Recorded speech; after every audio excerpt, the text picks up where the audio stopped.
Today we're talking about the 5 clear signs that you're a true INFJ.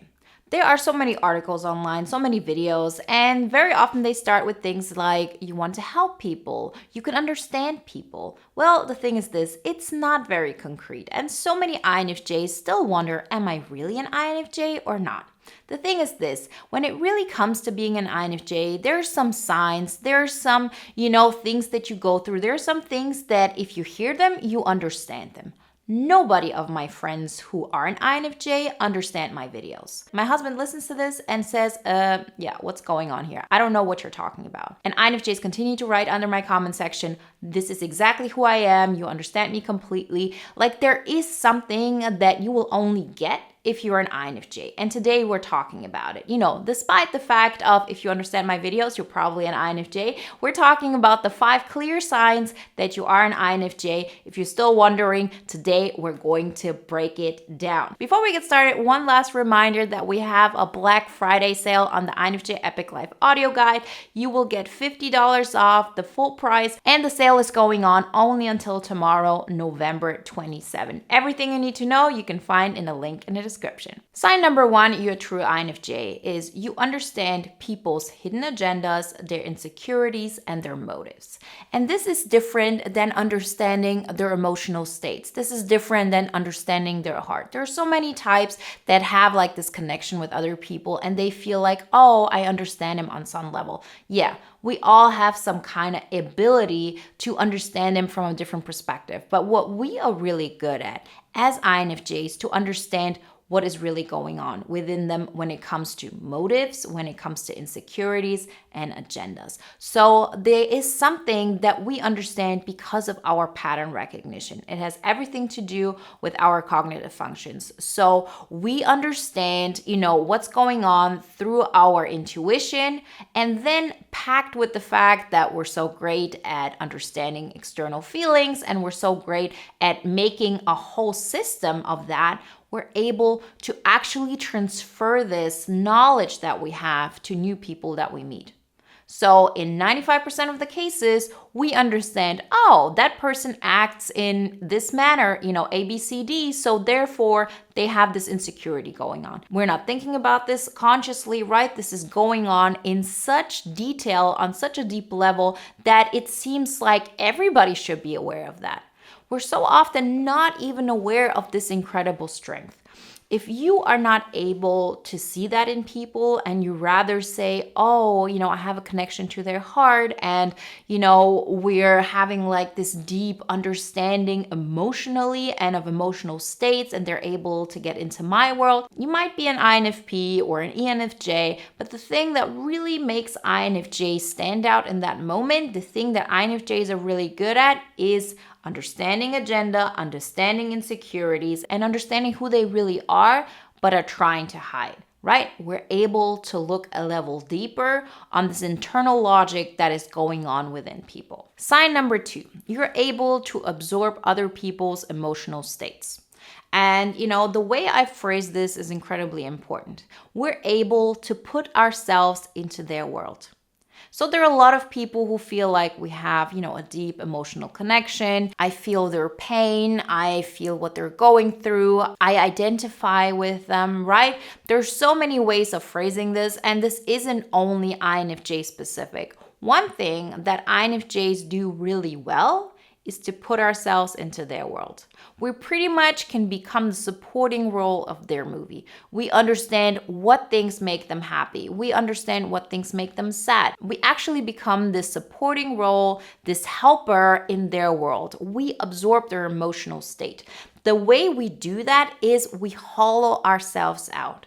We pretty much push everything down that we are and are able to allow all of that in. Is this always a good thing? Well, not always, but it's still something we can do. And it's something that is a really strong indication of being an INFJ. And it's still something that most people aren't able to. That's the reason why so many INFJs, have a crush in another country, or there's like this person, maybe even on another continent, that you feel like you could have a connection with and so on. Because so often we look for a solution outside of ourselves. We see, oh, they have their world, their emotional world, somehow their reality and my life would make sense if I just add myself to their world. Like it would make their reality better and then therefore I would have something exciting. Like those are typical thoughts that go on in an INFJ's mind.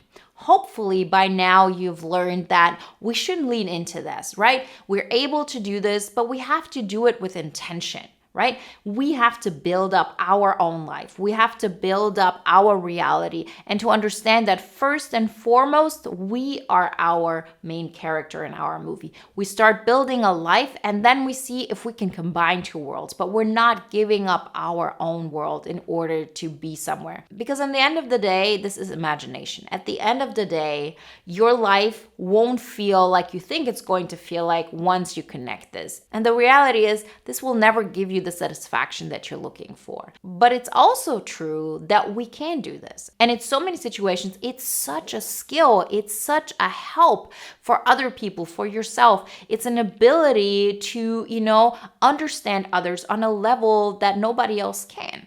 Right? So if you're able to hollow yourself out, if you're able to absorb other people's emotion, to kind of feel like what it feels like to like the things that they like, their music, their passions, their art, and you're able to become this chameleon not only in front of them, but you actually lean into their world. If you're able to do this, that's a clear indication you're an INFJ. Sign number 3, you're mentally resilient to being different. See, there are a lot of people who are different than the norm and they just don't care. ISTJs are a great example of that. They are different and they really think the way they are is the best. Everybody else has the wrong opinion on something. They don't even feel that there's something going on that they should be ashamed of or they should worry about. We, on the other hand, have such an understanding of other people's emotional states. We're very much aware that we're different. And we are aware that because of that, we might not get included in certain things, that there is a disconnect from other people. And it's something that actually hurts us. But despite that, we still know what is right from wrong in that situation. We know we're not going to give up our integrity. We might play a role somehow, but deep down, we know who we are and we hold on to that. The reason why so many INFJs get bullied when they're growing up is exactly this. We know that we're not going to give up our identity and we're going to stay the way we want to be because that is our truth. We might play a role, we might learn how to adapt and therefore not attract people who continuously bully us or whatever, but we still are able to understand the discrepancy here. We feel it and we can stand it. See, that's the difference. It feels painful, but we can handle it. It's this resilience that makes us actually understand others while staying true to ourselves. And this is a great indication that you're an INFJ because this combination and this experience is very unique to INFJs. And on top of that, other types don't even talk about those things. They don't understand the way we experience it. They don't understand the way we explain it. So if you're still wondering and you experience this kind of situation or you have experienced it in the past, trust me, that's a great sign you're an INFJ. Clear sign number 4 that you're a true INFJ is you feel cold inside. So INFJs are very kind very often. We are very understanding. We go above and beyond to help others.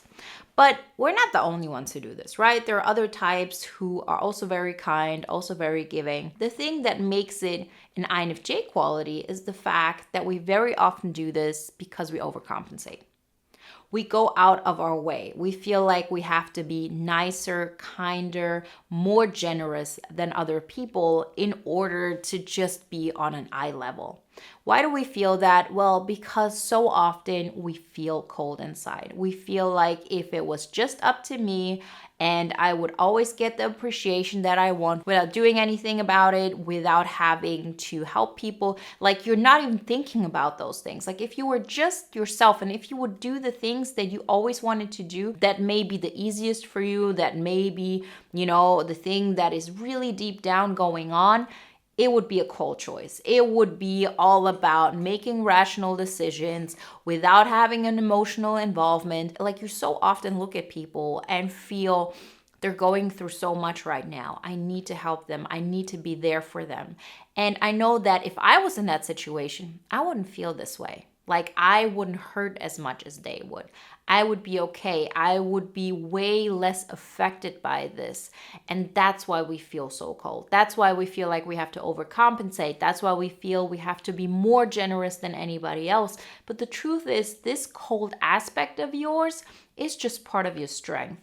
It's part of the reasons why you can be so kind, why you can be so generous. And it's not something to be ashamed of. It's something that we should embrace, that we should appreciate, and just look at it from the perspective of, yeah, that's who I am. That's one of the reasons why I can be such a great friend, but it's not something that will force me to continuously overgive, to continuously be overgenerous, to continuously be a martyr because I feel guilty about this aspect of mine. You are great the way you are, including the aspect that deep down you feel like things are keeping you unbothered that would really break down other people. It's okay to feel like certain things will keep you collected and calm when they would break other people. That's nothing to be ashamed of. It's nothing to feel like you have to hide, or it makes you less likable, or it deserves less appreciation from other people because you could actively do it on your own. It's all about you helping others, and you don't deserve any help. You deserve as much help as you're giving. And it all starts with you giving yourself the help first. Sign number 5 that you're a true INFJ is you are taking or have taken responsibility for how other people feel about themselves. Listen to that again. Have you taken on the responsibility how other people feel about themselves? And not in a way of, oh, I'm helping them to get so many things done in the world and therefore they feel better about themselves because they're taken care of and all things are working out. No, you take responsibility because you understand what's going on within them. You understand their insecurities. You understand their pain. And it seems like you're the only one who can see it. They cannot help themselves. They're suffering in silence, so to say, and maybe they act out. Maybe they act out in ways that are unhealthy, not just for them, but they're maybe mean towards others. But you have an understanding about it. You look at them and you have empathy because you understand what's going on within them. And because you're the only one who can understand what's going on, it's your responsibility to fix them. If you ever had this inner dialogue, chances are you're an INFJ. Because this is something that other types do not think through like this.